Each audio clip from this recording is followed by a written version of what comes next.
Google just made AutoGPT's mistake again.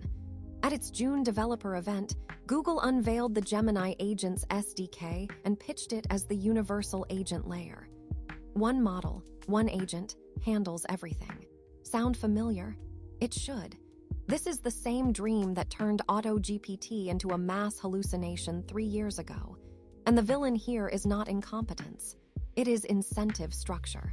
Google appears to want you locked into Gemini inference calls.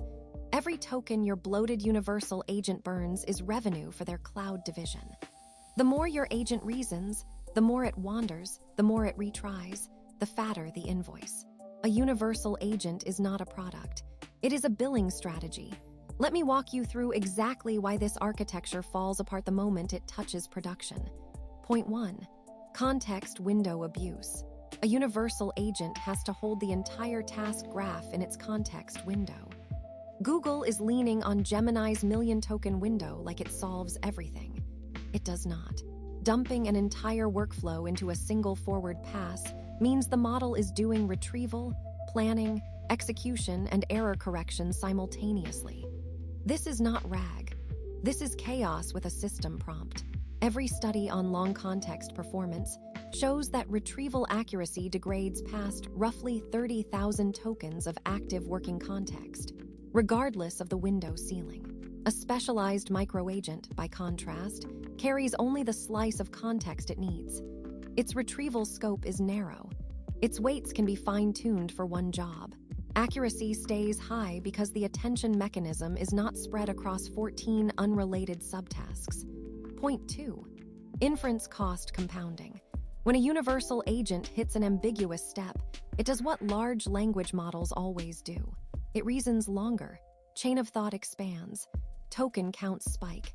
In Gemini's pricing model, that is direct cost. I ran estimates based on Google's published per-token rates for Gemini Ultra. A single complex agentic workflow, say procurement approval with document parsing, vendor lookup, and policy check, could burn through $5 to $8 in inference per run when the agent goes wide.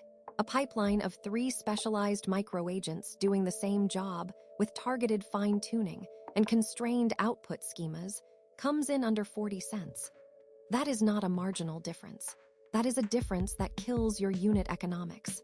Point 3. Failure blast radius. When a universal agent hallucinates on step 4 of a 12-step plan, the entire chain is poisoned.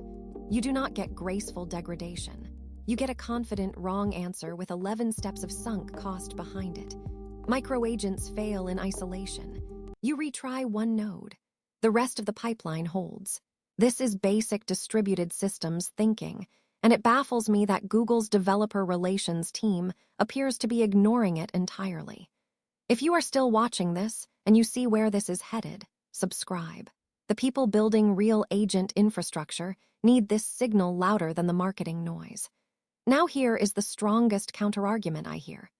Google's defenders say the Gemini Agents SDK supports modular tool use, that you can decompose tasks into tool calls, effectively creating specialization inside a single agent.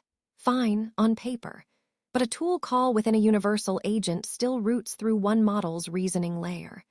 The planning step, the dispatch step, and the interpretation step all share the same weights, the same biases, the same failure modes. You have not built microagents. You have built a monolith that cosplays as microservices.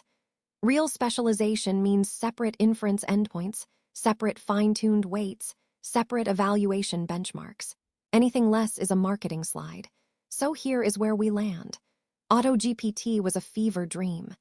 3 years later, the architectures that actually ship production value are narrow, composable, and cheap to run. Crew AI, Lang graph pipelines, Anthropic's tool use patterns, even OpenAI's own assistant's API pivot toward scoped agents. The entire industry has been converging on specialization.